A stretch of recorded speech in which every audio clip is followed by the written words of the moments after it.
Hey, what's up, everybody? Welcome back to another episode of the Weekly Recap. If you missed last week's Substack, don't worry, we got you covered here. This week, we're going to be talking about toilets, tariffs, and terrible credit. It seems like everybody's paying out their ass somehow, some way, shape, or form these days. So let's start with the overachievers that didn't. Look, back in January, we sat down and we told everybody out there to start building and fixing their business credit. Everybody nodded. They said, yes, I'm in. Let's do it. 10 months later, here we are. Most of you did absolutely nothing. So rates are still high, lenders are still being picky, and well, your credit simply looks like a teenager's GPA. It's not hard, folks. Separate your accounts, pay your bills on time, monitor your credit report. Read or reread the post we put out 10 months ago. Meanwhile, over in the land of tariffs, the tariff apocalypse that, well, didn't quite live up to expectations. It turns out the world didn't end. Things just mildly got a little bit more expensive. Well, right now we still have inflation hanging around the 3% mark, and companies actually figured out how they could pre-order products, get things out of China, move manufacturing. While things are a little bit higher, Donald Trump's tariffs are actually pretty effective. Now, if you thought humans were expensive, wait till you hear Uber's new business model.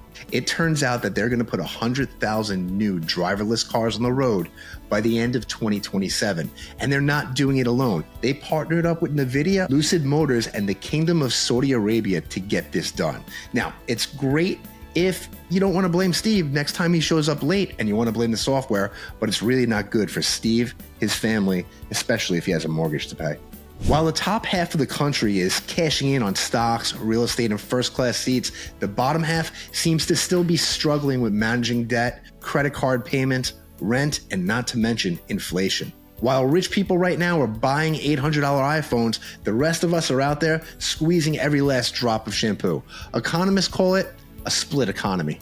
Everyone else, they just call it unfair. And Palantir's back in the news, not because of their stellar earnings report. Well, yeah, that, and also they're being shorted by the guy from The Big Short. But that's not what I'm talking about today. What I'm talking about is the CEO, Alex Karp, came out and he launched the Meritocracy Fellowship. That's right.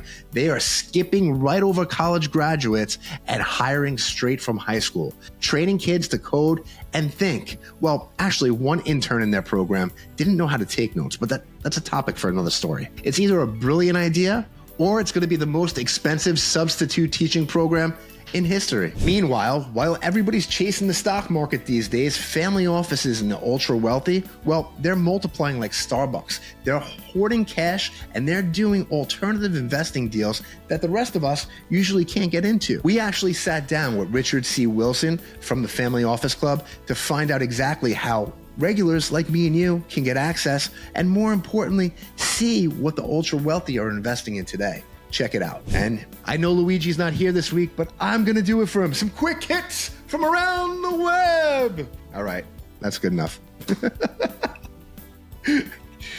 He's really animated when he does that. So it turns out a hospital in Maine had a software glitch, and they sent condolence letters to 500 living patients. Talk about an automation glitch. Oh my God, that's terrible.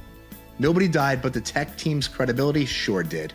If that sounds like your worst nightmare, you're going to want to check out our free webinar, AI Without Hype. We have some of the top AI experts in the country coming on to get rid of the hype and get rid of all those buzzwords that you keep hearing about. If you want to learn how to put AI into your business, mark your calendars now. It's going to be November 19th at 4:30 p.m. You're not going to want to miss it. And in lighter news, a cockatoo from Europe just actually flew into Long Island, bypassing New York City. I think that's because he heard Madami was going to be elected. The auction house Sotheby's actually listed a $10 million gold solid toilet. It's called America, which kind of feels on point. You can look, but you can't flush. It's actually the same guy that sold a banana with a piece of duct tape at Art Basel a couple years ago for millions. I don't get this. So yeah, between bad credit, tariff drama, and K-shaped spending, one thing's certain, we're all paying out the ass in one form or another. Look, grab a drink, register for our webinar, and we'll see you next Monday.